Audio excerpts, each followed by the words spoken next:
Welcome to our webinar on Life Without Retail, how brands can adapt during COVID-19. Today's goal is to show you how brands can adapt during these uncertain times and give you a feel of what other retailers are experiencing. We're going to hold a Q&A session at the end after all these topics, so we go through all these slides and discussion. So feel free to submit questions into the chat there on your screen, but just know that we're going to go ahead and hold those to the end to answer them. So some quick introductions. My name is Clayton. I'm a client success manager here at ReSci, and I'm joined today by Savannah Krenzel from Garmentory, she guides strategy and growth initiatives with an overall focus on customer retention and acquisition. Hey Clayton, thanks for having me. Yeah, for sure. Thanks for joining. So just to give you a quick background, Retention Science is an AI-powered marketing platform that helps you connect with your customers and helps you to deliver the right message at the right time every time. We work with some major brands, including several Procter & Gamble properties, Draper James, Distilled, and many other brands. And then Savannah, would love for you to tell all the viewers a little bit about Garmentory as a company. Sure.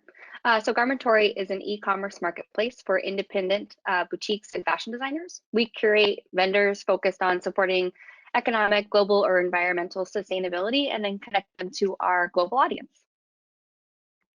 Awesome, yeah. And I think it's important to note here where myself and Savannah are coming from. Savannah is located up in Washington State. Myself and the Retention Science team are all here in Los Angeles. Both the locations still mostly on a kind of safer at home lockdown environment, but I know from talking with a lot of other clients and friends around the country, other states and cities are starting to reopen.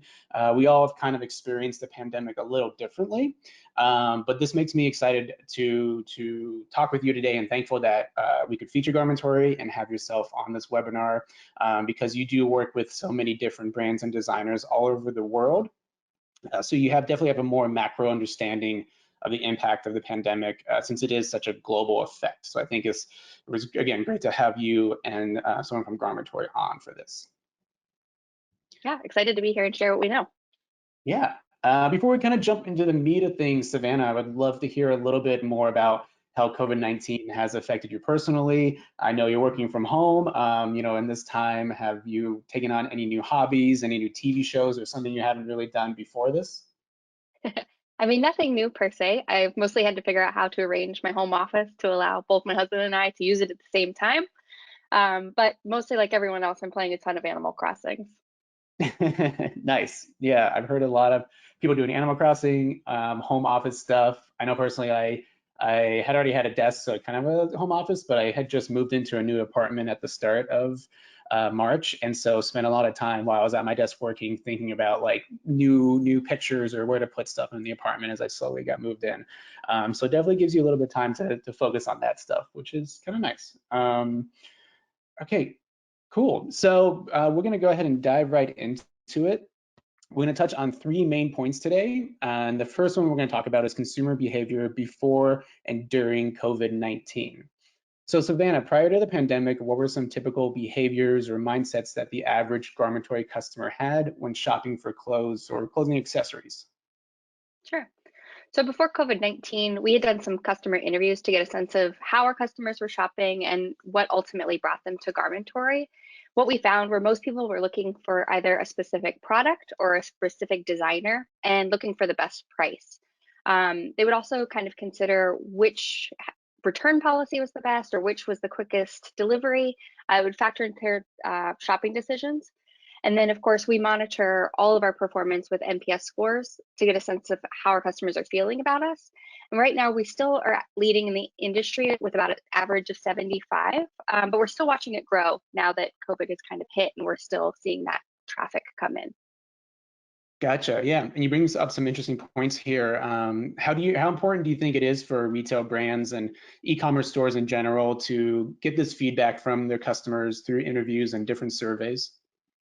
I mean, super important. From a technology standpoint, these customer interviews really helped us nail down what the pain points were for our customers and really guide our thinking on what was going to come next. I'd highly recommend everyone talk to their customers to get a sense of how they're using your platform and how to successfully communicate the things that matter to your customer. Yeah, I think that's great insight. And then another point that you made was in regard to the NPS score. Do you feel that this is a good gauge of customer satisfaction? And what, in your opinion, helped that NPS score specifically for Garmentory grow during the COVID-19 pandemic? I mean, ultimately, it comes down to our incredible customer service team. They work round the clock to respond quickly to incoming messages, and they've started preemptively reaching out to customers if we know there's going to be a delay or if there's something wrong with the item. So just trying to communicate to them. We're super proud of that team for just maintaining that level of customer service. Yeah, that's great. And speaking of customer service, I'm sure everyone's kind of seen that, but I know here at Retention Science, focusing a lot on customer service and helping out yourself and other brands through email marketing. We were very attuned to the needs of it as things were changing and kind of uncertainty. So yeah, being customer focus heavy, I think, is a great point and definitely very helpful for all brands, whether you're consumer facing or you're B2B. It's just something that's good to do during this time, and definitely shows that it's just very helpful experience. Okay, that's great. So moving on a little bit, once March came around, the world got turned a bit upside down. And people were encouraged to work from home or told to work from home. There's a sense of uncertainty. How did you feel that this affected the shopping behavior and the trends once the pandemic really started there in like mid-March, early March? Yeah, I mean, as soon as we started to see New York and California go under lockdown, we noticed an immediate dip in conversions and traffic. People were obviously focusing on health and safety and stocking up on essentials like groceries and medicines. So they weren't shopping for things that we were offering. But we did see an increase in traffic to the blog, the thread. People weren't purchasing, but they still wanted to read about the trends in the industry and browse some of our more curated topics. Of course, as it became more normal, we noticed that people make purchases to support their local businesses, usually with small home goods or work from home wear, just kind of like a way to support the economy in any way they possibly could. Our overall average value had started to decrease as people were purchasing that marked down inventory instead of the full price inventory that we would typically see this time of year. But like I mentioned before, our customer service team was just really quick to initiate contact with our customers and then communicating any sort of delays that we knew were going to be happening because our vendors were not able to get into their stores or couldn't leave home, much like many of us couldn't at the time. Yeah, that makes sense. And I definitely, see some of these trends even in myself and my shopping habits over the last couple of months now, needing to still spend and purchase goods, but being a little more conscious of price. And definitely no need to buy any sort of going out attire, purely looking for comfort and ease while we're working at home or just kind of at home. So it makes complete sense. With that said, were you surprised by any trends out there that you saw from customers? Maybe ones you didn't expect it, or maybe there were trends that you thought were going to happen but never really came to be? Yeah, I mean, kind of like you said, we're all stuck at home, so we're all trying to think about like what does our space mean to us. So we definitely didn't anticipate to see as many home good purchases as we did. Of course, in hindsight, it makes sense. You want to be in a fresh space, and if that's the only thing you can control, that's like a really nice way to do that. So our lifestyle section has gotten quite a push that we wouldn't normally see, whereas our women's shopping categories would usually be a huge surge at this time. Gotcha. Yeah, that makes sense. And like I said, I had just moved into a new apartment, so was just sitting around focusing on stuff I needed for my home. So it makes sense if you're home and it's kind of your environment you're in, you're starting to find things you want to purchase or add to it. So that does make sense. And then going back to another point you made, you were talking about notifying customers on shipping or order confirmation delays. And this is something that is, I think, important, and that in working with you and the team over the last couple of months, I know I've communicated that to you that I think this is a great idea. It's something that more companies should do and focus on. You from the start, you were very transparent over on site on your website, and then over email, just notifying them that you're still open. This is the cause. This is how you can help in this crazy times, independent businesses and shoppers. Obviously, there might be some shipping delays as other stuff are being prioritized when it comes to the different delivery companies. So I think it's, again, great the transparency you had, as well as also had some fun copy there, alluding to the fact that we're all working from home, and then highlighting some items that are comfy to wear. So I think, again, great job doing that early on as well. Thank you. I mean, we're basically representing so many different small businesses that we really need to take into consideration the precautions that we have to make and the precautions they also need to put in place so that everyone can work safely. We want to be sensitive to our vendors, but also we want our customers to know, like, these are the things that we're doing, and here is how we're addressing your concerns. Yeah, that's great. I think it's just, letting people know that we know you're concerned, we're all concerned, we're being safe. These are the repercussions to it. We're not trying to hide anything. It's all very transparent. So yeah, it's very good. Thanks. So now that we've kind of discussed the before, and then the trends and the observations during the pandemic, we're going to move on to kind of adapting to the new retail environment and where we are at currently. So we talked about your customer behavior, how it's changed. So now I want to dive into how Garmentory's digital marketing efforts have changed to align with this newfound customer behavior. So thinking about things, what were your most successful digital marketing channels before COVID-19, during COVID-19, and then especially during it? Were there any particular channels that stood out to you and the team where you saw a very high engagement? Yeah, so prior to COVID-19, we were mostly doing paid acquisition channels like Google or Facebook with either specific product placements or shopping events. But unsurprisingly, now social media has been a huge platform for our engagement. Both Pinterest and Instagram have allowed us to reach our customers who we wouldn't otherwise be interacting with kind of on a regular basis. It's an interesting way to build brand interaction and brand trust in areas that we haven't really reached before. Yeah, that makes sense that, excuse me, that social media, you'd see a boom, everyone was at home and kind of looking online, checking in on the world, but also checking in on, their favorite brands, or doing some shopping, or just trying to escape a little bit from the news. So that makes total sense that the social media would see a rise. So seeing this new behavior and understanding it, then how did Garmentory have to change your digital marketing strategies to align with this new customer behavior?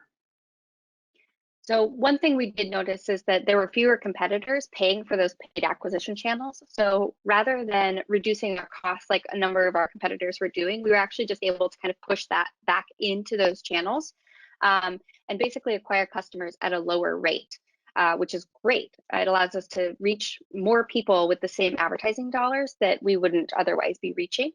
But of course, we also needed to tweak our messaging to make sure that we were addressing what the customer was concerned about, and then what the current circumstances were, and make sure that we were putting the messaging out there that really drove customers back to Garmentory and established that trust and brand recognition across the board.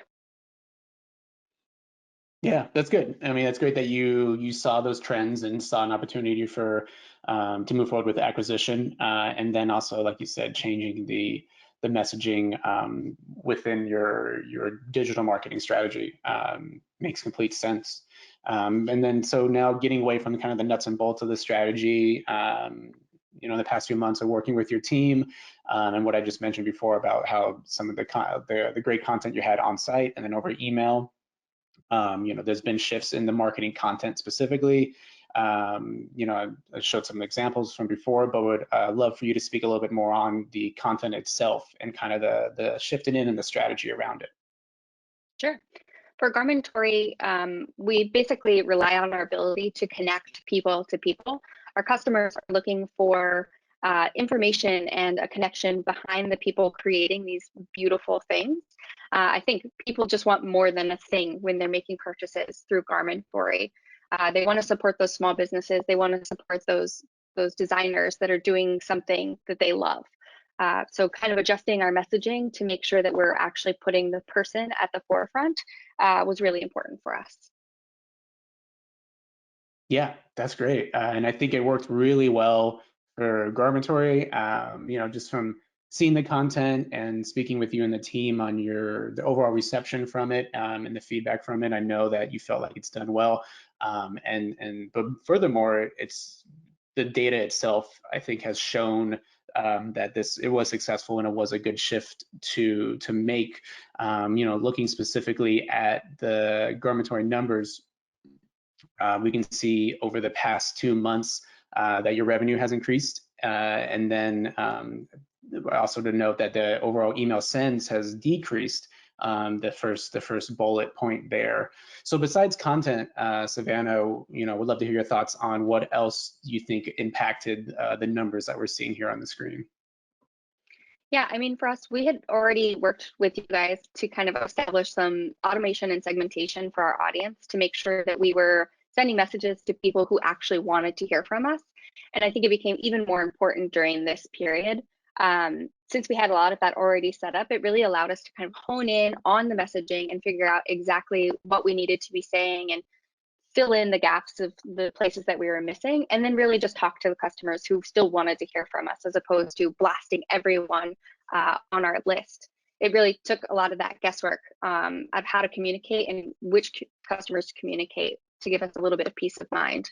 And of course, working with you was extremely helpful. You gave us a ton of feedback on where to put messages and what type of messaging would be effective, and it really honed in our messaging and help us, drive these kind of results even in a super crazy time.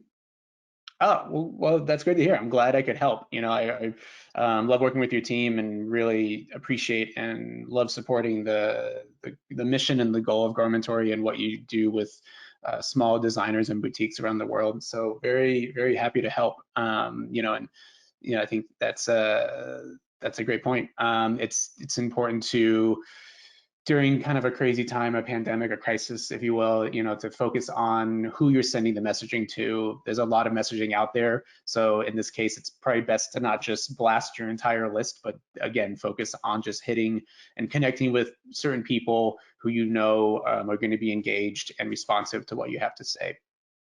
So that's a great point. And before we spoke a little bit about overall digital marketing strategy, but now focusing more on just email strategy. What has been the team's thought process behind that since early March? Yeah, I mean, a lot of it was just focusing in on the type of messaging that we knew would work. So for us, it was mostly going back to who are the designers behind the things that we're pushing, who are the small businesses that we're supporting, what types of products are we promoting that are going to be either better for the economy or better for the environment or better for social interactions with people. So just being super sensitive to what our core messages and our core values, and then pushing that back towards the customer. Gotcha. Yeah, and I think that's very apparent in the strategy and the content of all your emails. So that's great insight there. So we're going to move along to our final topic, which is the aftermath for retailers. And this is really just taking some time to think about and kind of look forward into the world, once we're able to kind of go back out and fully explore it to some extent, what that's going to be like. So for you, Savannah, listening to designers and retailers and knowing that world very well, how do you think this is going to affect retail shopping going forward over the next couple of years? I mean, I think retail, there's definitely going to be a shift, right? In China, as soon as the lockdown started being lifted, we noticed people avoiding places like restaurants just because people are really concerned about safety. So I would say in the next few months, maybe even a year, I think safety is still going to be a primary concern. People are going to avoid crowded places like malls, department stores, and really search for those non-essential items online. We've already seen a shift in the industry to online. So I think the pandemic is just accelerating that trend and moving it a little bit faster. And then, of course, we know manufacturing has slowed or stopped altogether. So we're going to be seeing shortages of those fall basics. Customers are going to have to limit their options based on the scarcity and just figuring out what they can get as opposed to having a wealth of options. Yeah, that makes sense. I totally could see that. Knowing how forward-looking the fashion industry is when it comes to supply chain management, is definitely going to be a large effect on the industry as a whole, kind of a ripple effect. And again, I just said that, but I'm definitely not a fashion industry expert by any means. But I do know that a lot of marketing announcements revolve around events, fashion shows, launching of new lines and products. And these are definitely just big, traditionally in-person events, and people fly and travel all over the world for a new seasonal line to come out. So how do you see the pandemic affecting these kind of traditionally in-person events, for when there's new clothing lines that come out or just new seasonal fashions? I mean, from an industry perspective, trade shows are still a work in progress for the future. Maybe they'll go virtual. We'll have to see. I think a lot of people want to be able to touch the things that they're purchasing, or like get a really good sense of what it looks like when you're in person. It just changes the way you're purchasing. So maybe that'll be a shift away from your standard seasonality of fashion and be more to an evergreen schedule, a release of ongoing products, or maybe we'll just do out of cycle releases like our resort releases that we're seeing already. Gotcha. Yeah, that makes sense. I mean, yeah, some stuff that's more evergreen, and since supplies are not as easily to create a new line and each season, so stuff is a little bit more, again, evergreen, and not as many new fashion lines that come out. Yeah, that's great. That's all interesting points. Thank you for sharing all of that. As we're kind of wrapping things up and heading into the QA portion of it, I just wanted to see, Savannah, if you had any other thoughts or takeaways on your experience over the last couple of months working with Garmentory, and again, closely tied to boutique businesses throughout the country, throughout the world. Just any sort of just top of mind insights or anything else you'd like to share on how the effect of the pandemic, what that's been like.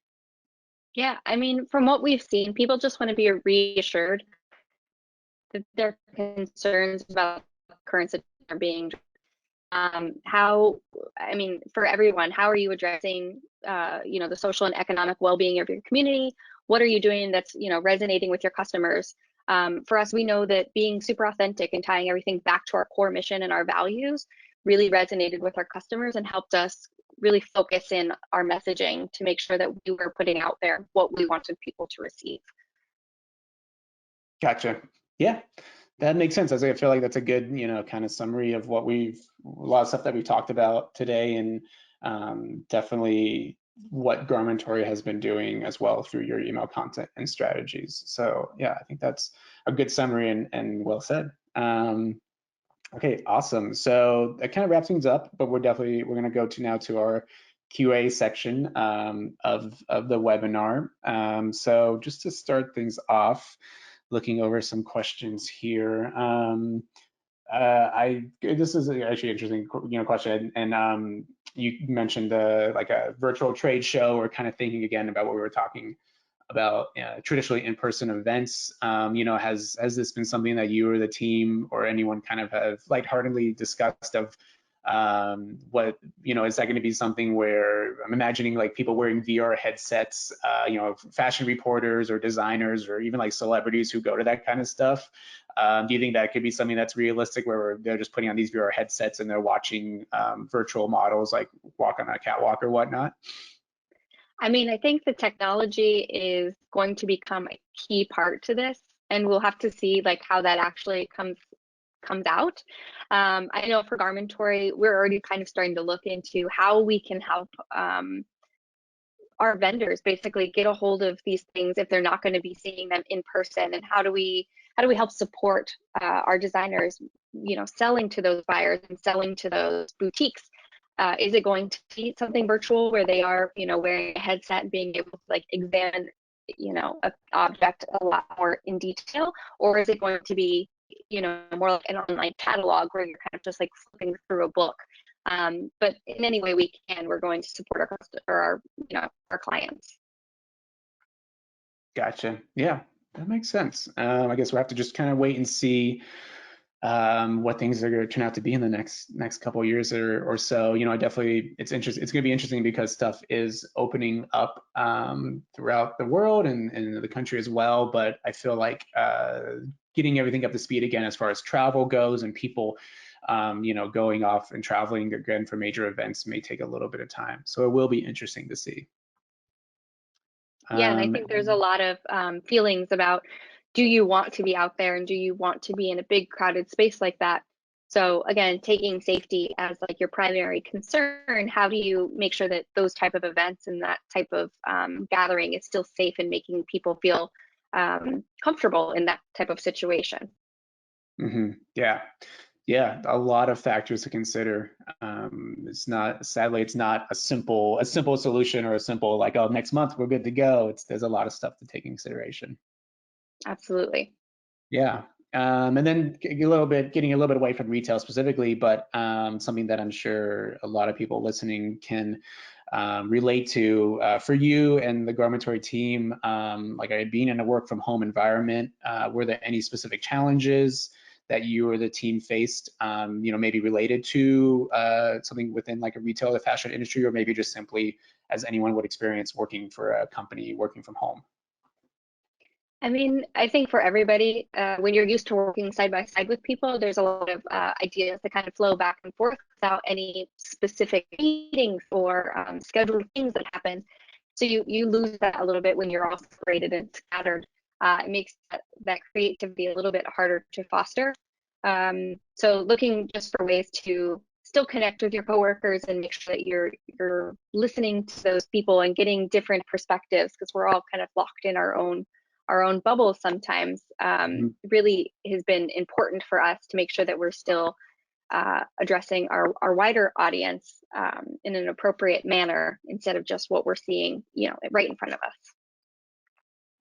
Yeah, totally agree. As someone who has been working from home as well, that yeah, I totally agree that communication is important, and it's something that it's a weird thing where we're able to do it very easily because we have Slack and email, and you can call people over Zoom, and there's a lot of different ways to reach out to them. But there's something about physically not being in the same building or just in the same vicinity that it feels a little weird, and you don't have that same kind of solidarity, and you can kind of feel a little bit, you know, you're all on the same goal and the same mission, but you might feel a little disjointed just because you're, again, in your own environment, like you said.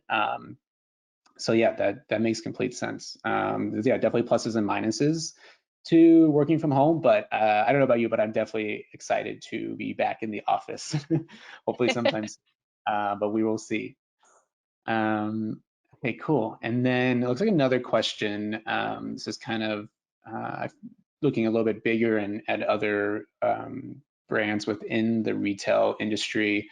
You know, with big retailers like J. Crew and Neiman Marcus filing for bankruptcy, what do you think that the pandemic exposes about these businesses? You know, I know it probably was something that wasn't exactly because due to the pandemic, it might have been a little bit kind of coming anyways for like J. Crew and whatnot.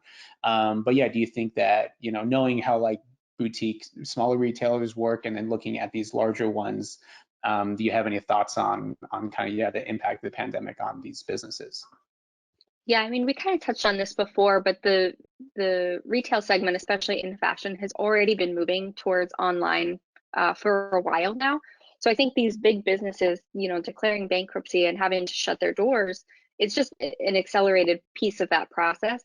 Everyone's kind of shifting more to online. The overhead of having those big, huge spaces and having all of the staff required to make those spaces actually work, it's a lot, and it makes it more obvious when you're in a pandemic and you can't actually afford all of those things, because you're not selling nearly as much from people just walking in off the street as you normally would. Yeah, that makes sense. Yeah, I think that's good insight. Um, you know, I think it's definitely something to take consideration. And like you said, e-commerce is very big, and this is, you know, brands being able to function and work well during this time, it's definitely been ones that are e-commerce based or largely e-commerce based, and able to ship products and goods to keep the revenue coming in. So I imagine if someone is if someone is thinking about or was thinking about right before the pandemic of opening up their own retail store or some sort of clothing line or retail shop, it's definitely good to focus a large part of that on e-commerce going forward, because it's definitely going to be important for their business. Certainly, even for some of our smaller boutiques, we've heard, without having that storefront and having people wandering in off the street, it makes it much more difficult to make those sales that you need to maintain your monthly income. So having something like Garmentory, where you're seeing a broader audience, really helps. Just ensure that you have an oncoming or you have ongoing traffic, and hopefully you're building up that loyalty, even if it is on a platform like Garmentory. Yeah, that's great. That makes sense. Okay, cool. So we're kind of wrapping things up here for the webinar. So thank you everyone for attending and listening and asking some great questions. If you feel like you think of any after we jump off here, feel free to contact us. Check out our blogs, and thank you again for spending time with us. We hope you found this useful, and thank you, Savannah, for joining us as well. It's been a pleasure having you, and I really enjoyed hearing a lot of your insights and perspective on things. Yeah, thank you so much for having me. For sure. All right. I hope everyone stays safe and healthy, and thanks again for stopping by.